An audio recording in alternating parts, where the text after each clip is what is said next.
Hello and welcome back to another episode of the Sinead Says podcast, the first of season 4. And I'm so excited to finally have Trisha on. I tried to get her on last year and it wasn't happening.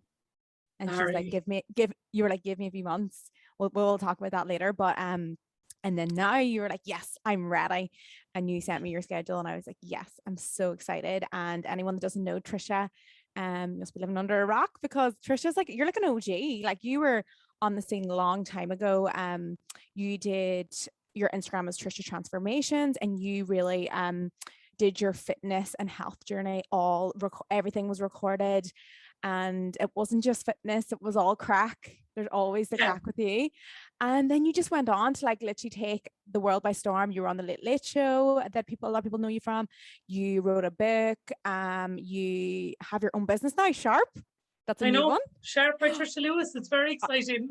I know. I'm so excited because I'm getting my delivery this week and I'm like cooking flat out. So this is going to be good for me. So welcome to the show, Trisha. How are you? I'm really good. Thank you for your patience because I loved how understanding you were. You're like, yeah, no bother. I was just like, I'm not ready yet. I've just figured out something else new in my life and I need to get there. So it's a pleasure to be here because I enjoy listening to it as well. So I'm delighted. Yes. So first I will just start off like a little bit about yourself. You know, I hate that question, but to introduce yourself and like how you came to be where you are today. You know, how did Trisha Transformations like really begin? And go for it. Okay, so my own name is Trisha Lewis. I'm from County Limerick. I'm 34 years of age, and my career is I'm a professional chef. So I suppose the reason why Instagram came about was all my life I've struggled with weight. Since I remember, I've been on a diet and been on a scales, and it's really what I see now where kind of errors happened. But for the kind of general gist of it is I hit 27.5 stone on the scales while I was the executive head chef of a restaurant with a brigade of 20 people. It was just really scary because my career was absolutely flourishing. We were winning awards at front and center. Restaurant was full and it was just amazing.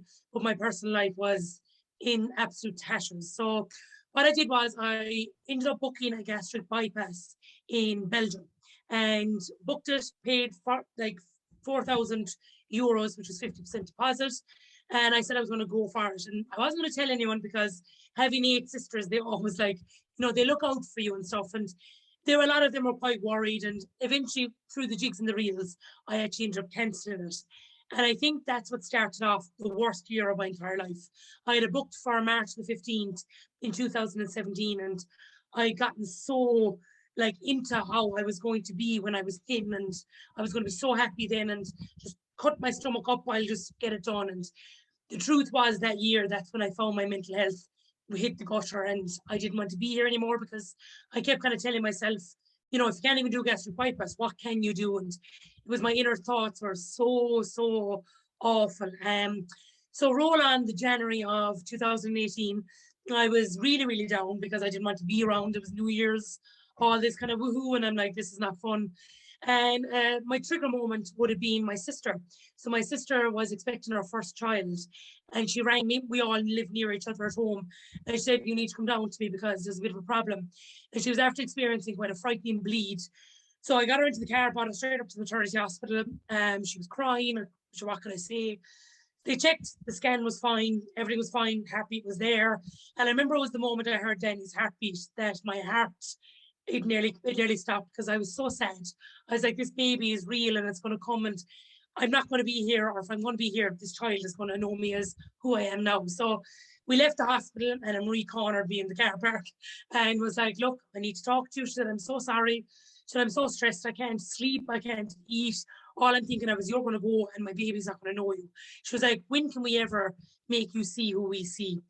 So what I did was I blocked her for 2 weeks. I completely ignored her. I was like, I ghosted her. I was like, remove friend from Snapchat, everything, because I couldn't handle it. I was like, leave me alone. And then she texted on February the 5th of 2018 and she said, it's the first Monday of February. Is there any way you can make this your month? Normally I'd reply, Sinead, and I'd be like, yeah, I'm on the way to Zumba. I just did CrossFit. I would join gyms to shut them up. I was like, go away.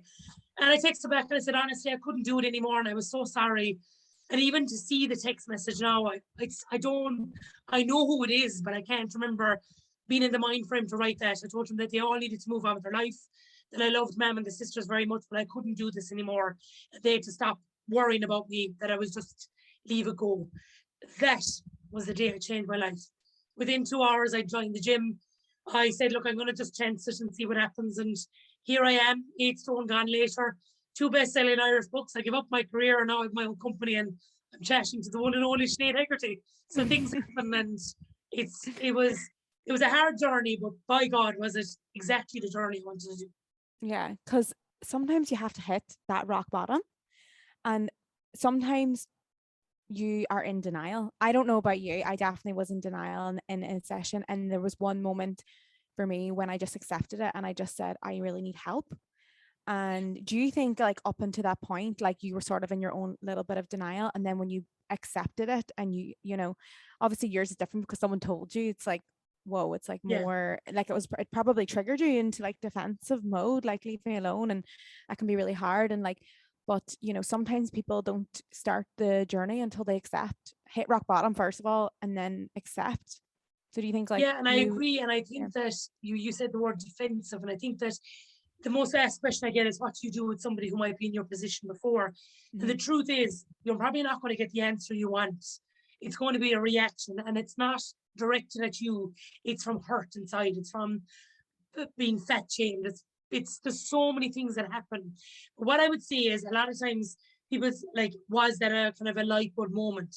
For me, every single waking hour for years before that was me hoping and dreaming that, you know, tomorrow might be the day, I could change my life, or something might happen. But for me, it was a build-up of a lot of interventions, a lot of moments in my life where I just didn't feel good, like really bad. And then I just said, I'm going to chance it. And I think with the cancelled gastric bypass, I felt like I had no other option. I was like, so what else can I do? So I ended up kind of choosing my suffering. Number one, I was suffering as I was. And number two, I was suffering in the gym because I was like, what is this? I don't like it. And I ended up loving it. But for me, it was like death by 1,000 cuts, that eventually something triggered. You literally took charge of your moment, or of your life that moment, and you stepped into the gym.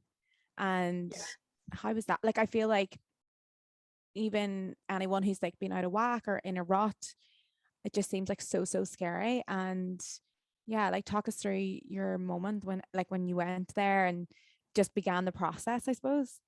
Yeah, it was, because I remember after my sister had sent that text, I was at home, and it was that moment that I was like, because I'd said I'm turning 30 the next month, the only thing I've ever achieved in my life was to get fat. And that's all I could see my value as, which now I look back and I'm like, you were running an amazing restaurant, you have an army of friends, like there was so many other things, but that's all I could see. So I remember she texted me at about 3 o'clock and she said, are you all right, Pet? And she had sent me a picture of baby lamb, and she said, shut up, we're not listening to this is you're well able, new month, all these kind of cringy things. And she's such a dote, I love her so much. And I texted her back and I said, yeah, I've joined the gym. Don't tell any of the girls, I'm going to do this on my own. Sure, look, within a week, I had set up a journey to my life, WhatsApp group or something like that. But walking into the gym day one was horrendous. It was so embarrassing, because you're walking into a place that, at the weight that I was at, there's no one in there really that kind of looks like you. So you're more aware of what you look like. And, you know, at that stage, my mental health was very, very low. Where showering, I just didn't see the point in it, because I was like, listen, I feel awful anyway. And I remember being in there and I was in the queue and the desk was there, and my chest was like caving in with worry. And I was like, everyone's going to mock me. And no one will in the gym. That's the crazy part. But that's how I felt. And I remember there was a big hole underneath my cardigan, and a lady said, oh, sorry, there's a little rip. And I turned around and I said, don't touch me. And I kind of got very aggressive at her, which it wouldn't be what I want to be in life at all. I don't want to be aggressive, but it was just the feeling of another person touching my skin made me feel sick. And I remember I joined the gym, and I remember thinking, as Emma was going through everything, I was like, well, I'm not coming back tomorrow. I'd made that decision there and then. And she said that she remembers asking me, what are the 3 things you want to achieve from this 12 weeks? Is it a dress size? Is it weight loss? And I remember I just said, I just want to feel happy again. Will that help? I said, I don't remember what it's like to laugh. I don't know who I am. And I even find it very hard now, because if I could just go back and give her a hug and be like, you're all right, we'll fix it. And she said to this day, it was probably one of the most depressed clients she's ever sat in front of. And she said when I left, I don't think we'll see her again. And that's a pity. But I turned up the next day, and what I did was we set what I now know as boundaries, that I trained in a room with my back to the mirror. Nobody else could be around me. When I come in, it was just private because I had no range of motion. I remember sobbing as they were asking me to touch a kettlebell off a bench, and I couldn't do it because I couldn't move any part of me. And then slowly but surely, like I had pajamas on for the first few weeks because I couldn't get a pants to fit me. But slowly but surely, my focus changed from the scales, and I started focusing on something else. I started focusing on the feeling that I had for myself, and that was pride. And I grabbed that and I kept going. And that's how Trishas Transformation became, because I took the power away from what that scales was telling me, and I started telling myself my own thing. Yeah. And that, like, that is so important. Like with anything in the gym, even for me, I used to do like the standard like bodybuilding stuff, and I moved away to CrossFit and like more performance based stuff, because like when you're focusing on your own body and the scales, like it's just so, it just doesn't fucking work. Like it really doesn't work. Like you need to be like, oh, I lifted heavier, or like you were like, I remember watching you like deadlifting, like I was like, Trisha, go girl, like, you know what I mean? And those are the things that really, really like kept you going, I suppose. And then obviously, and right? I No, go think ahead. it was more progression. Yeah. It was based off of what regression I could do. So we scaled everything right back. And then I was like, about 3 weeks in, I was like, I'm an athlete. And then Emma was like, what? And I was like, yeah, I'm an athlete. I was like, because an athlete does his very best with what they have, and they give their maximum effort. And that's what I'm doing right now. So I stopped focusing on what I couldn't do. And I just was like, shut up to my inner voice and being like, just let me do this, and let me try and be somebody I never thought I could be. And it was amazing. Yeah. And you're like the definition of like, say your goals out loud, because you had like the power of the accountability that you had, because you started the Instagram, you know, when you were right at the beginning. And I think you said before that you weren't going to start it, you were going to start it at the end, but you decided, and like I know more than anyone as well that like the power of people relying on you and people counting on you, sometimes it can be a little bit like you'll feel a little bit of pressure, but like at the same time, like it really gets you to that point where you're like, I can't let these people down. And like talk about the power of accountability and like actually saying your goals out loud, because as you said before, you're like, don't tell anyone. And then all of a sudden it was just like, hey, Trishas Transformations, like where's my transformers at, you know? But I think that's the part of my journey that I feel a bit confused by, because I set that up for one reason, was to keep myself accountable. And I didn't actually do it on Facebook because I knew too many random people. So people like you meet at a house party, in the bathroom of a nightclub. You meet them in Spain, you're like, oh, there, Tom, you baby girl, I better not like this, because I don't know why we're still friends on Facebook. And you've aunts and uncles and cousins. And I said, I'll do it on Instagram. And I remember all my family were like worried, because they were afraid negativity would come at me and people would mock me and stuff like that. And they were right. They were just kind of precaution. But as per usual, I'm stubborn. I was like, I'm going to do it. And so that Instagram page was never to keep other people accountable. It was only me. And then it backfired. And now here I am sitting chatting today. So the power of accountability is incredible. And I think that when you have somebody that wants something for you nearly more than what you want yourself, and that you have to answer to, whether that's a coach, a friend, a personal trainer, it's so important. What I would say is make sure you have a good boundary set, that that person doesn't get so invested, it gets overwhelmed, and you're like, okay, now you're just being rude. Like, I am actually just tired, I can't do the walk. So I find accountability is incredible. And I think that, like everything, it's a tool. It's not your be all and end all. You're the person in charge, but have that tool. And even like say your goals out loud. I remember listening to that being like, I didn't get it. I was like, what is she talking about? Like, when you don't manifest or you don't meditate, all of that seems so different to you. But it's the power of leaving yourself get the chance to learn. And if you learn it and you don't like it, drop it. If you learn it and you love it, excel it. So that's what I've been doing lately. And like you said, typical for weight loss, get up in the treadmill there for 30 minutes. Absolutely not.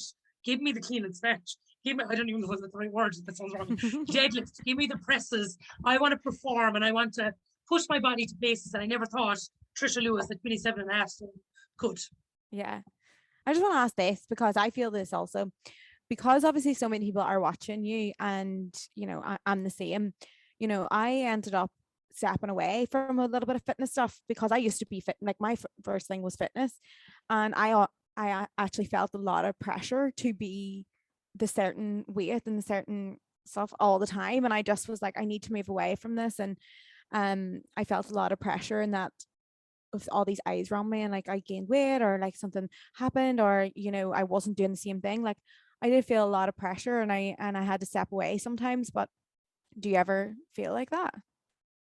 I do, and I think it gets very confusing. And in one way, I understand. In another way, I'm like, oh, please, who cares what size I am?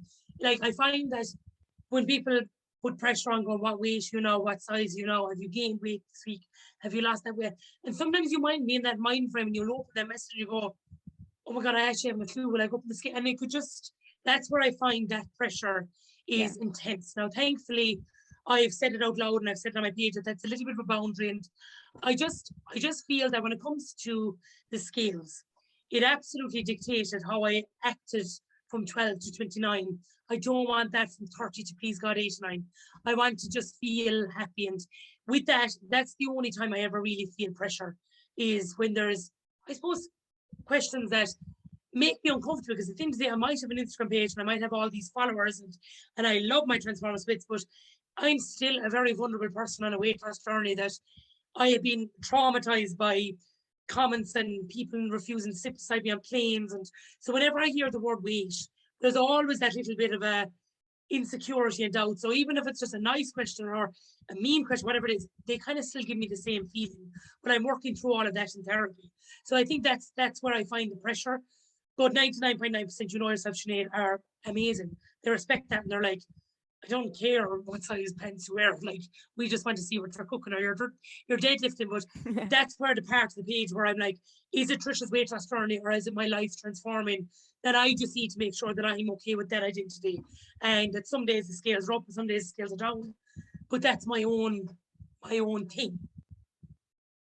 Yeah, definitely. Like I think changing from the scales and the pressure, and like you took on like more of just Trisha, and like you came about like more your personality, and it was just so refreshing to see, and it's so nice to watch your journey to where you are now. Yeah. And let's talk about something. Okay, so let's talk about therapy a little bit, right? So there's also this, was there like a expectation of how you were, like, you know, when you lost the weight, of how you would feel, and then the difference of like, because like in meditation or anything like that, we call this thing like I'll be happy when syndrome, and it's like I'll be happy when I have a husband, I'll be happy when I do this and when I do that. And then, you know, what we're taught with meditation and mindfulness and self-love journey is that, you know, the I'll be happy when syndrome doesn't work, and you have to literally go inner and really find your like self-love. And I think when I spoke to you last, you were like, I have a few things to figure out. And you were like, I'm in therapy. And I was like, yes, amazing. So what made you go to therapy, and how are you getting on with it? I always thought with therapy I was never that bad. Does that make sense? That I think that Yes. the idea I had with it was like, try don't need that I know what's wrong, I just need to lose weight. And I remember I met you in Dublin. I remember you had said, oh, what are your three things you want to achieve?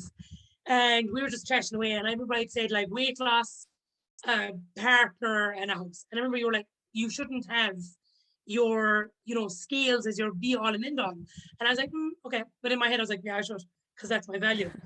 Now I totally understand why when you heard that, you were like, no, no, no, put your self-worth first. So with therapy, I suppose I had to figure out a few things.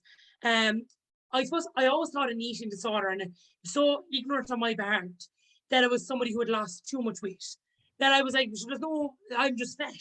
You know, I didn't see, but what I figured out was I do have a binge eating disorder, and it's not based off of an addiction to food or anything. It's an addiction to negative feelings. So what I found out from therapy is, number one, I had no boundaries, absolutely none. I would do everything for everybody, a disease to please. Yes, yes, yes. I had a gym booked to 10. You need me to do something at 10 to 10. I cancel the gym because I want to be that person. And that is something that the more you people, it's not other people's fault, it's what you're doing. I'd no boundaries. If someone asks me, when people are like on about like salary, you should never disclose your salary. In those kind of things, I never have a boundary anyway. I'm like, I don't care. This is what I do. But in private life, I had no boundaries whatsoever. And I had no self-worth. I'd let people and friends walk all over me. And I didn't think any of those were connected to weight, but they were. So once I sat down with my therapist and she went through it and said, like, it was a form of self-harm what you were doing. If I felt lonely, I would eat. If I felt happy, I would eat. If I felt sad, I would eat. It was constantly associated with every emotion that I had. And even a simple thing like, I don't think I've ever even said it out loud, one of my biggest downfalls is if I feel lonely, I'm going to go to a restaurant, I will overeat, but I'll spend the whole time on my phone. And I just remember my therapist being like, this is something that happens a lot of people. What you're doing is you're pushing something down, which is the feeling of not being around or feeling like you're single or whatever. And she said, the next time you do it, what I just want you to do is bring no phone and smile at 2 or 3 people in the restaurant. And by God, I did not overeat that day because it became from mindlessly eating to actually enjoying the experience. Being like, I like this dining out alone thing. This is actually nice. So from therapy, I've realized that it wasn't like, not that it's not my fault, but I put down the stick that I was flogging myself with, saying like, I had all the food, I was the one that did all this, and I ruined all. It was just part of life, and I'm healing. I'm healing in a way, like there's trauma from childhood, there's trauma from the middle that I haven't spoke about, that there's so many traumas that I'm working through. And what I found with therapy is it gave me answers to questions I never asked, that I was like, oh, right. So what's the question for that? I'm going to ask that. And it was just wonderful. And I walk out and there was a lovely little lady and down in Cork Sherry, and I'd walk out and I'd be like, can we do a hug? And she'd be like, COVID. I'm like, okay. You know what? It's funny because I read your book and you talked about, and this reminds me of before I went to therapy, and before I went into therapy, you go in and you're like, my childhood was fucking unreal, grand, happy memories, blah, blah, blah. You go to therapy and they're like, like, they bring up all these little things and you're like, oh, that's why I do that. And that she is had why explained to me about my family. So she had said, can you remember a moment in time where you were very upset as a child? And all of a sudden it went to my head and I was like, yeah, I was wearing a red jumper and I ran out. I had lied about a PlayStation or something. I don't know what it was. And I was crying like down by the garden. And she was like, okay. So that tells me so much, that you had no safe space in a house of 11 people. You had to run outside and do that. I was like, okay. But then I felt guilty because I was like, oh, am I giving out about ma'am? I'm not. We had a great happy childhood. But what she had said was the reason why when I was alone, the binge eating started was because I am the 7th of the 9 girls. So I was born into a loud, packed house full of love, crack, great environment. My first job was a chef. So it was a brigade, loud, packed, great environment. And then when I was on my own, I struggled because I didn't know who I was without without a tribe. So she's like, that's where that's where your triggers are. And it made so much sense. And I was like, it is all my family's fault. No, I'm joking. But it was just, when I'm alone, I struggle. But now that I have that, when I feel alone, sometimes I'm like, I'm actually really grateful of the peace. Yeah. And like, you don't realize, like, they're such small little things and it's nobody's fault. And like the therapist always tells you, like, this isn't your mom or dad's fault or whatever. It's just like how we were like raised, you know what I mean? Like, and how they were raised, and it's not their fault. Like, they don't love you any less. And when you realize that they don't love you any less, and like when you're alone, you're not any less. It's just you were obviously used to being like that. And then you would probably get so much validation and dopamine from being, as you said in like your book as well, like you're the funny one, you're having the crack. So then when you're by yourself, like, where's your validation? Do you know what I mean? So then you needed like that bit of dopamine and stuff like that. And you know what, like, I don't know if you've listened to we did an emotional eating podcast before. I think it's on season 1. And he just said that as well. He's like, once you start figuring out all that stuff, like, because, someone who's emotionally eating, or someone then they're going to gamble, then they're going to smoke, then they're going to drink. It's all like, until you get to those core moments of, the reasons why you do all those addictive behaviors, that you don't get to the core. Because I'm sure as well, as you learned, is that you lost weight and you probably felt, and then you went to therapy as well. So, it all came And how do you feel now, like knowing all those little triggers and stuff like that? Unbelievable. I feel more at ease and I'm not as frightened of the journey. I think that I was always afraid that this overwhelming urge to binge eat and to throw it all out the window was always imminent around the corner. But from therapy, I'm like, no, I know what I got to do. And if things are gone a little bit wrong, like we went down to Clare last summer with my sisters, and just going down, I was just like all flustered. And they were like, what is wrong with you? Like, we're going to Clare. And I'm like, sometimes I might sneak away from the group and I might go and eat 3 croissants and then I feel bad and I might feel really guilty and all. And they were like, okay, that's no problem. So they were like, if you want to go and have your 3 croissants, let one of us go with you, or, let us join. And it never happened because I said it out loud that sometimes if I got overwhelmed, this is what I do. And I was like, and if I go ahead of you in a restaurant, I'll have a starter before you have it. Or, like the what I wrote about in the book was how many times did I order for my friend Mary in the drive-through McDonald's? You're like, oh, I think she needed like 3 cheeseburgers, 20 nuggets, but they were all for me. And I was just so embarrassed of that. But when you say it out loud, it takes the power from it. And that's what I found, like 1 billion%. I think therapy, if anyone's thinking about it, just chance it. Like I did it with a lady in Cork McSherry, and then I did it with BetterHelp online over the pandemic. And I just thought it was incredible. And I do think it's life changing for me. Yeah, I can see it as well. And even when I was speaking to you that last time when you said, and I was like, I know she's just gonna come out of this like a different fucking person. And it's hard though. Yeah, what, therapy's hard? Sometimes they're like, oh, why am I crying? What have you done? I know. And then I'm like, where did that come from? I know. And do seriously like ever do like meditations, or like, I suppose that's a psychotherapist and then it sort of changes. But have you ever heard of NLP? No. Oh yeah, because I've done NLP on that stuff as well, like where you're like so relaxed and chilled in meditation, then it's like go back to the moments where you didn't feel enough, or someone made you feel didn't feel enough, and you're like, oh, and you remember the clothes, you remember where you were, and you remember everything. And then you have to, this is when you do like, have you done inner child work? Yes. Oh my God, it's awful. But it's so brilliant. It's brilliant. Yeah, and then you have to go back to this like child, or like where it could even be in your adult years where something happened, and you have to go back and like be like, it's okay, and like you're amazing, because we really did internalize those little tiny things. Like you talked in your book as well about being bullied. Yeah. And when you're that young and people are bullying you, you're not allowed into their circle. You don't feel good enough. When in fact it's nothing to do like with that. Like you were born enough, but you internalize because you didn't have those skills when you were a kid to be like, oh, that person's just like that because they don't understand this and they don't know me as well as I know me. So yeah, how do you think like the bullying definitely affected, who you were, who you are now, and how have you went back and really like reparented, or have you done that, like went back and like reparented that bullied It makes me so sad when I look back, because the only thing that was ever be said was fat, overweight, pig, and all this. But when I see pictures of me at that age, I'm a whippet of a thing. Like I'm absolutely, there is nothing, not saying, not looking at my body type being like, oh, you were it's like, but you know, I'm just a normal child.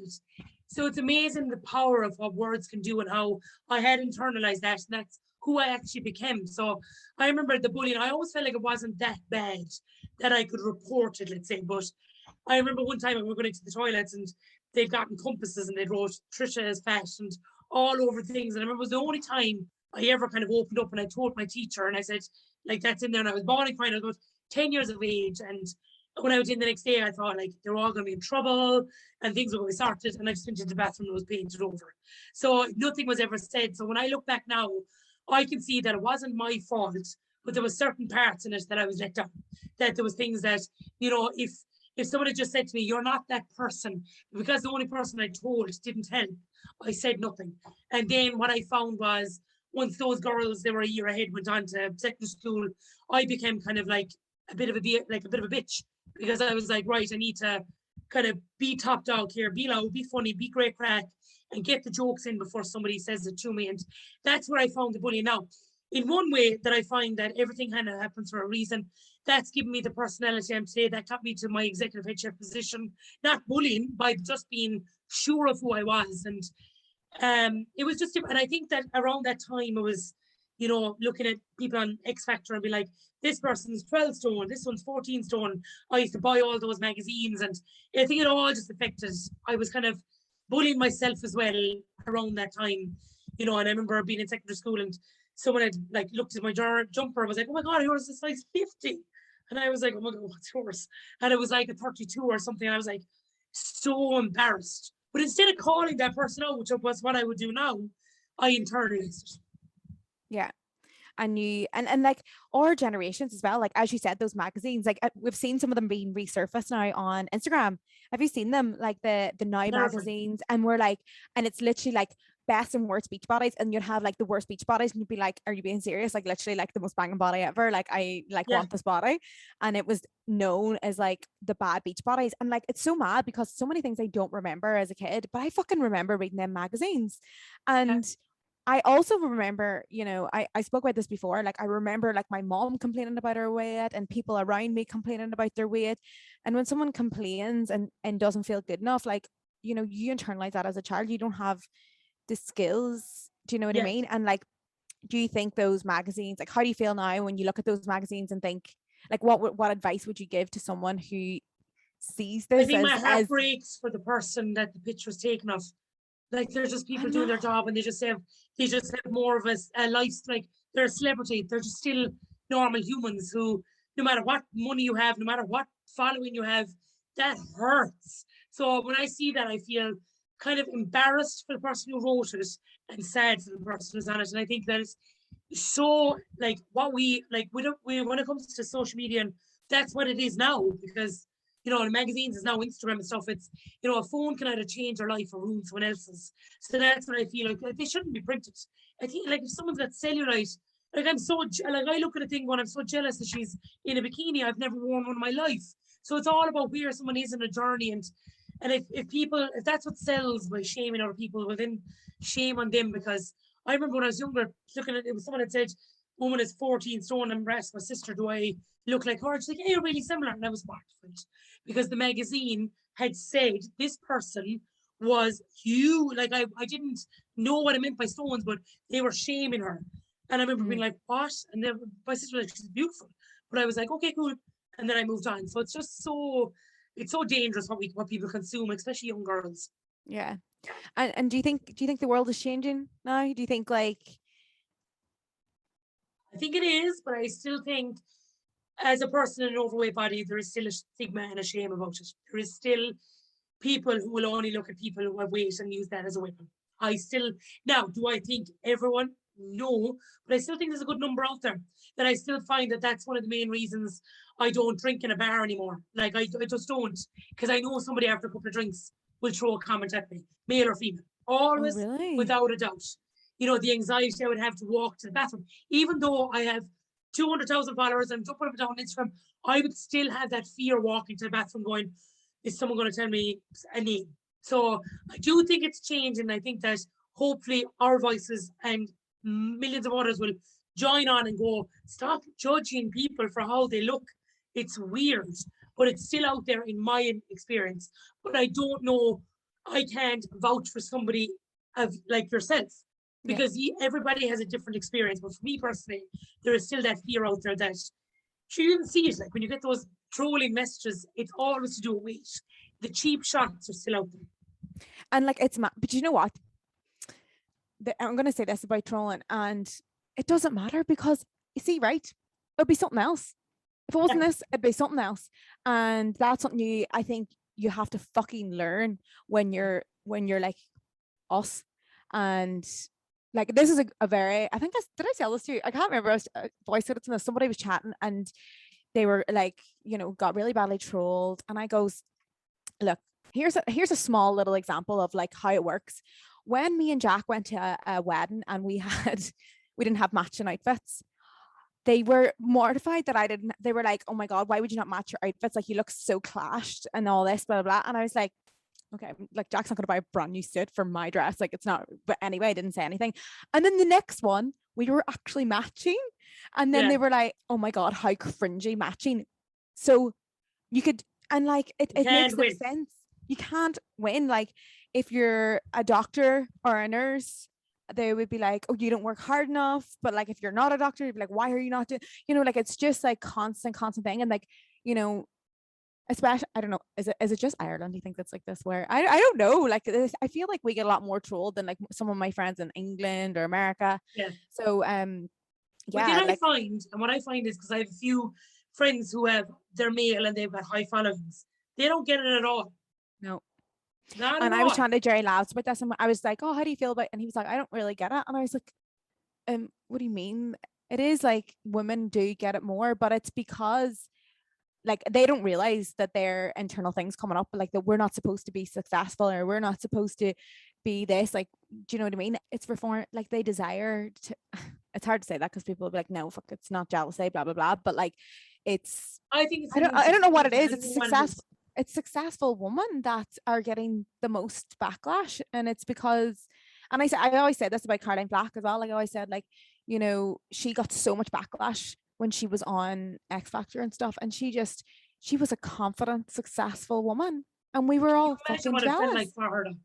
Like, I just think that scale, like if I never grew again with Instagram, I actually would be very, very happy, because I don't know how my mindset would be with more on top of me. I just don't know where, like, now, saying that in the same breath, I'm so incredibly lucky. I can work from where I want. I was able to set up my own company. I've written 2 books. I am so privileged to have the platform I have. So everything comes at a price. And if that's the Mhm. price I have to pay, I'll pay it, no problem at all. But I just think for people who are at home at 3 or 4 o'clock in the morning, analyzing everything you put up in your story, just go to bed and get up and go for a walk and have a glass of ice water and hug someone you love, because life is for the living, and it's not for ripping other people down. And I just fear that if I was 19 with my following, that I mentally 100% wouldn't have been able for it. Maybe because I'm 34, I'm a little bit older, that I'm like, oh, going away, like, grand, you think I'm fat? Obviously, I've got an Instagram page where I'm on a weight loss journey. I have never hit that. Like, you think I'm a sellout, okay, no problem. Off you go, all that kind of stuff. But I just think people need to focus on themselves. And yes, if somebody's doing something wrong and irresponsible online, of course, but do it in a nice way. Don't do it in a bullying way. It's weird, like, because these are grown ass people. Yeah, and we just got to rise above and just let, like I let whatever find happens. meditation helps. That Oh, helps. are we going to talk about meditation now? Never in my life did I think Trisha Lewis would be talking about meditation. Who am I? It's amazing. So I bought your course, the 21 days. Sorry, I'm The being brave so way. disrespectful. I'm like the brave way. It's absolutely the coolest thing in the entire world. Anyone Oh who's my listening God. now and is even thinking, will I do it? Just do it. Just do it. It's so quick, so short, so effective. And I love the fact that you don't force me to do 21 days in a row, because I'm not going to be consistent. You're like, pick it back up whenever you can. And I hate when it goes, and now let's get back to the room. I'm like, no. Oh, that's good. The fact that you don't want to go back to the room is a vibe. It means that you can set in your own self, which, when people first start meditating, like even me, the first time I ever meditated, I was like, get me out of here, get me out of here, get me out of here. Like, I didn't want to be in, and even like I did my silent retreat there, and people are like, Sinead, how did you do that? And like, because I'm meditating for 8 hours a day. You're basically meditating for 24 hours a day because you're like not talking either. And I'm like, you know what? The fact that we can't do it, that's where the problem lies sometimes. Like the fact we can't sit with ourselves. And okay, right. So you did the brief. Okay, give me some. What did you get from it, or was there anything, any I unexpectedly started realizations? crying. It was Oh, there's always amazing. a lot of tears. It was just incredible. There was one part where it was like you said, go to the gate, go on past the gate, there's a path, keep on walking, then this tree appears. And like, Oh yeah. even previous kind of making myself open to it, I'd be like, oh my gosh, shut up, you lunatic. What is this about? And then you're like, the person's going to be at the tree, and like, that's the person is your soul. Like, what was the It depends on what comes up for you. Like, sometimes you can take people on a journey, and when they're so relaxed, their subconscious and their spirit guide comes up. Sometimes a spirit guide? guy, yeah, yeah. So I remember when I was walking down the path and you were So guiding me you through met my your headphones. spirit guide. Yeah, Amazing. and I was like, okay, this better be a handsome man, wants to marry me. And I was like trying to manifest it. And then I just burst out crying because it was my nana that had passed Mhm. away. And I was like, Oh, and it felt so real, and it just felt, it was amazing. Like, I just think that meditation for me is like a little mental reset, where whenever I'm getting flustered and I have no clarity, that I just stick on the headphones for 15 minutes and I'm like, okay, just go. The first 2 or 3 minutes is very difficult. Yeah. And then I find it's grand. I'm like, so I personally think yours is absolutely class. Thank you. You've just So given are me like your a little rings. oh yeah, you're wearing my ring. We're all I'm ringed out. obsessed with them. Oh I'm my like god. jingle, jingle, jingle, jingle. I know. And sometimes you don't realize how much you fucking use them until you're sitting in a, even now, like I'm sitting using them, or in when I'm in like the fucking gyno appointment, I'm like, with my legs hanging up, like, oh, like it's Ah, actually like fucking not wise. But yeah, so we're like, what's so funny? Like we both have been on the journey around the same time, and we both started businesses. And yes, you're an entrepreneur, gal, and it's you have a so new business cool. venture as well. Yeah, so I launched Sharp by Trisha Lewis last week, which is surreal. It's been something that I suppose over lockdown, going for a walk, I was like, I'd love to do that. And then I was like, why won't I? Just go for it. So I corresponded with a family in Switzerland who guided me in the kind of correct, because I know what a good knife is as a chefing career, but to get the proper kind of steel and handle and production. And we ended up creating these a set of knives. They're just class in a beautiful little box. And I had them ready with about 6 months. So I didn't actually launch them because I wasn't ready myself mentally. And I was Yes. like, no, I want to enjoy this. I don't want to just put this out there because I know I have people who support me. I want to make sure I'm doing this in the right way possible. So I launched last week, and it's been the most surreal. It's so cool that I literally have a company. I'm like, what? It's amazing that how my journey has came from, being overweight, working in a restaurant, to now being the happiest I've ever been, being the fittest I've ever been, and also owning my own company, which is with the coolest set of knives you'll ever get in your entire life.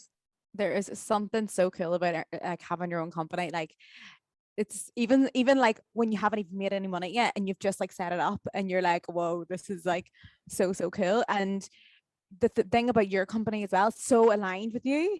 And I feel like when people are always asking me, oh, Sinead, well, you've got meditation and you've got this and blah, blah, blah. I'm like, yeah, but you don't understand like how many niches there is to have your own company. Like there's so many different things that you align with. And like for you to bring out your own knives, like that's so aligned with you. And like, what advice would you give to someone who's like, even things like baking, like when someone like bakes and then like starts up their own company or something so small, like in your even in your local town you see people setting up their own company. It's just so it's so heartwarming as well. And yeah, so what advice would you give to someone like setting up a company, because people are so intimidated by setting up a company, going into the accountant, going in and setting up all this stuff, and I always say wing it.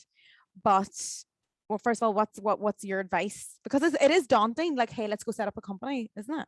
Yeah, it's terrifying. I hadn't a clue. I had a clue. I've always been paid by a person who owns a company. I've never in my life had to know what, forms and stuff like that.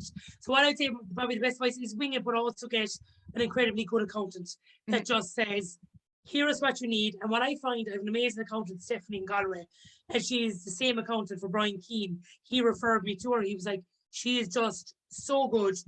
What I found was in all scenarios of life is communication is key. So she might have asked me for 5 or 6 things, and I was like freaking out here at home. And then eventually I just said, I was like, Stephanie, one job at a time. And then I will complete that. And if it takes me 1 year longer to set this up, I just can't do them all in one go. So what I would say is wing it, and also have such belief in yourself. Like you have to believe your product more than anyone in the entire world. Don't do something because you think others will like it. Do something you love and others will like that. And that's why I just think that, I read a line that it's like obviously setting a company up is not for everyone. But for me, at the part of my life that I'm in, it was like no matter how good your job is, it is never guaranteed because you're a salary to a company, and a company's objective is to cut costs. So just always, push yourself to the limit, because at the end of the day, like if this goes wrong, I go bust, I go bankrupt, whatever it is. I've been broke all my life. I Yeah. can just keep on going and get another, like I still have a really good chefing skills behind me. So I think when you remove the fear, and obviously do it when you're in a position that it's not going to affect anybody else, do it in a way you feel safe, but wing it. And I don't think anyone who sets a company up knows what they're doing until it's done. I go, because Uh, anyone I spoke to is the same thing as like, just go with the flow and it'll happen. Just keep checking with legal. Is that legal? Is that, you know, you're like, is that right? I won't get attacked for this, you know, and that's what I did. I still don't have a fucking clue. Like I've three for the last 3 years, and I still to this day I'm like, what do I need to do to the accountant? And my advice as well is like, there were so many times where I had ideas in my head, and when I went forward, like I never went forward for years. Like I had the idea, and one day I just stepped into the enterprise and I was like, hi, I have a business idea. And they were like, yeah, and you know, the government actually really want you to set up your own business. So Yeah. even stepping into your local enterprise, there's going to be there's going to be people there that will help you for free set up a business. Like it's actually, and they tell you where to go. So it's not like you just have to go into account and be like, hello, can you help me? Like you can literally walk into an enterprise, or you can go, like there's loads of free services online and stuff to help you. And even if it's something so small, like say like you want to help people build social media and like do their social media, like it's so simple. You can just go in and they'll help you, and you get an accountant, and then from then on you just fucking wing it. And like what I'll say is as well is look at my first company was Brave Retreats, and it failed because of COVID. I also was out a lot of money in, you know, staff and you know, marketing. I also paid for 25 people to go on holidays to do a retreat. And my first business venture that I firstly went into, that I was so scared to do, that took me so long to walk in and ask for the help, failed and had like minus money in my first year. And you know what? See, whenever it failed and I was minus money, it just made me more determined to do more things, to have my own company and have my own work. Because another thing was, like as you said, some working for somebody else, and you know, they could just drop you. And there was, you know, there was times people would drop you and you're like, you know what, I don't want this for my life and for my children and for my future. Like I want to actually take it, you know, myself. And I did that. And you know, if anyone's listening to this, like how much do you care if I failed at that day? Like I failed that year, right? And had minus and had to like rebuild other things. Like I started a new meditation course and blah blah blah, and I put more money into that company. But yeah, like no one gives a fuck. Like you think people care? Like you think, oh my god, I'm gonna be so embarrassed if I fail. Like sit there now, if you're listening to this, and think about me feeling like, and how much you don't care about me feeling. Do you I know what I don't. mean? And we fear that. We fear what people think about us all the time. You know what I And mean? we And feel like we have to be successful for it to be a good move, but not at all. Like failure is feedback. It just gives you another idea of like, you know, what can I do next? And I think that what would stop me for years, be like, it's already been done. But there hasn't been an original idea in about 1,000 years. Just do what you love and go for it. You know, and it's just, I think it's the most fun and also scary thing I've done in a long time. It's, you know, what doesn't challenge you doesn't change you. You have to keep on going. yes, you're full of it today. Failure is feedback, and Telling you. doesn't tell. I know. You're full of life today. And so you've just started the Nice. You've got 2 books out now. You're fucking flying, doll. Like you're literally like an inspiration to everyone. And you know, you've come such a long way from I can't even remember when I first saw it. So it must have been 2018. It Was would it? have been, no, it would have been 2019. I think we kind of corresponded because I knew Siobhan with ages, because Siobhan was actually, fun fact, first person who ever gave me a shout out. So Ah, Siobhan put me, and I was like, oh, H Fitness just shared, and I was like, I don't know what this oh, is. H Fitness. Because it was incredible. So from there, she'd been so supportive. And then I think she shared me again another day, and you popped over and I was like, who the hell are you? I was like, I know you, you don't know me, I love you. So we're definitely chatting with about 3 years, which is amazing. Wow. And so what is next for Trisha? So I'm going to continue on with my weight loss journey, because at the end of the day, I want to be the healthiest and happiest I've ever been. And I don't want to add years on to the end of my life. I want to have quality years now. So it's all about enjoying the journey and not focusing really on the destination. I want to continue on being happy. I want to continue on, like, I think a lot of times I always focus on what was from the neck down. I want to look at what's in my mind. Is my mind happy? Is my mind healthy? Because everything else follows after that. I find that when that's at its best, everything else is benefiting. My friends, my family, the crack, the banter, the cooking, everything is all working. So I want to continue on using the resource of therapy if I need it. I want to build my business up. I want to launch more knives. I want to do way more in the space. And I mean, and please God, at some stage, get into schools and get into people and just be like, look, stop this bullying, stop this, mocking people because they're not this size or they don't look like the filter on Instagram. At the end of the day, a phone can change your life or ruin someone else's. Make that decision. And I think I just want to keep on chatting because what I found in a world I thought I was so alone, there was thousands who felt exactly the same, and they were my transformers. So continuing on having to crack with them and just living life. I'm so happy, Sinead. I never thought I would say that and genuinely mean it. And it is the truth. Oh my God, I'm like a wee bit emotional or something because I don't know, you just have like a big smile on your face and like, I'm just really happy for you. Thank you. Thank you. And I think that and why am I so emotional? It's the hormones. Oh my God. I know. And I'm so grateful of things like this because if I'd have went back 4 years ago and said to Trish, right, Sinead Hegarty, who is so cool, is like, a person you follow online, is going to have you on your podcast about your weight loss journey. I honestly would have felt like someone was mocking me. So it's these little things. They're not the big moments like going to cook-alongs and doing these events and corporate talks and stuff. It's these moments when I finish this that I go, yes.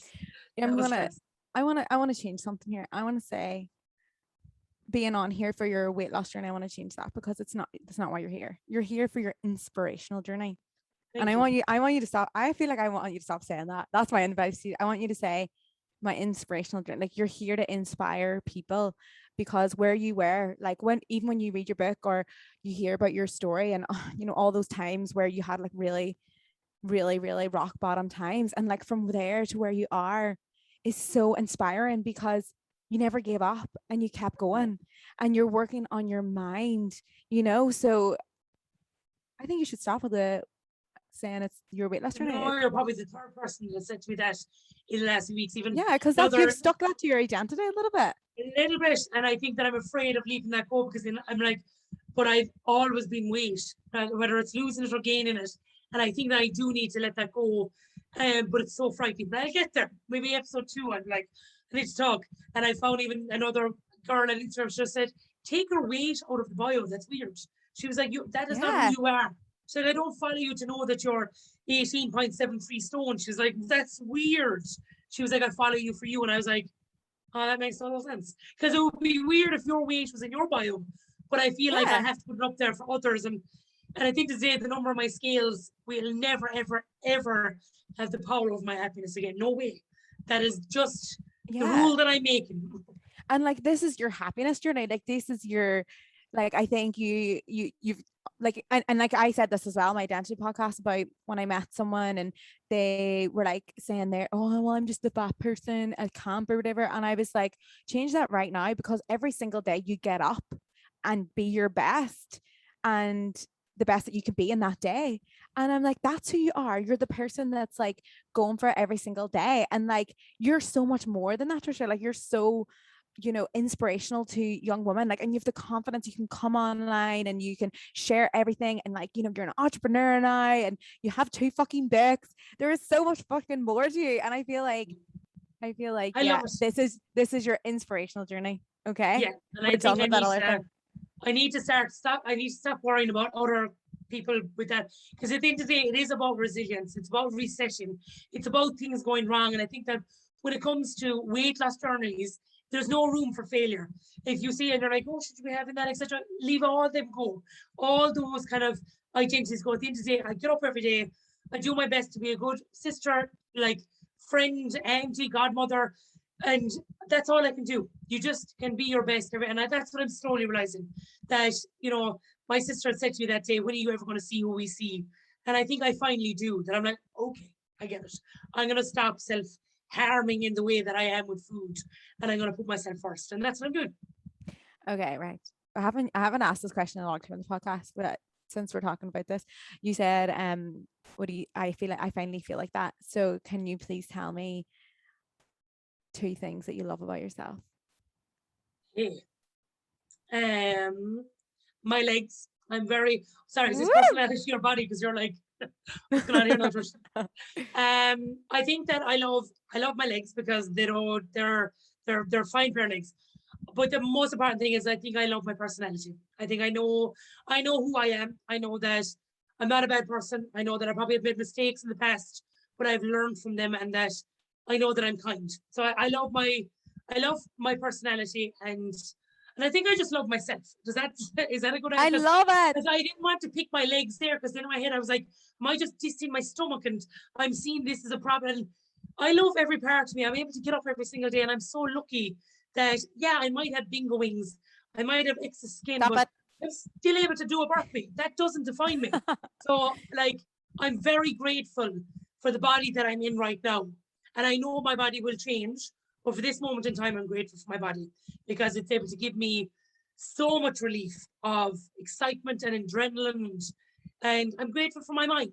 So they're the two, my body and my mind. Yeah, I love it. I love it. I'm vibing with it. In And a roundabout way, I got there. you got there. You got there.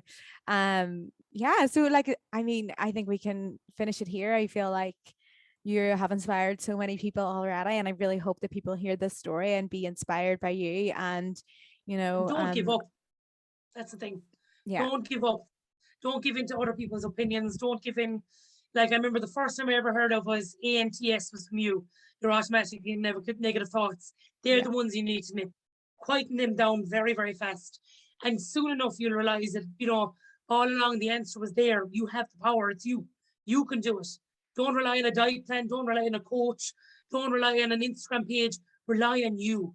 Wake up every single day and go, please save me from whatever I'm feeling. Save me. And it will happen. It will happen 100%.